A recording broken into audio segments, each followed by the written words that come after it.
Guys, for today's video, gagawa ko ng nilagang okra at tortang talong. Ito yung sausawan ko guys, para sa nilagang okra mamaya.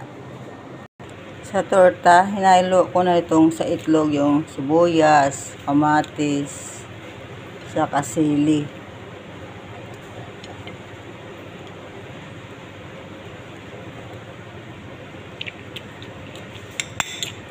May asin na siya, saka pabrika, paminta, nilagyan ko na nalo-halo.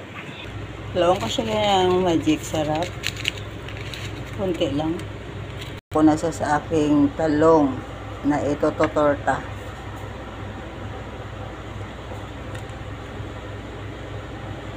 Ready to fry. Ganyan lang. Luto na siya. Pwede na hanguin. Guys, i-fry na natin yung talong, eggplant, yan. Sana ma-perfect ang pagkabilog mamaya.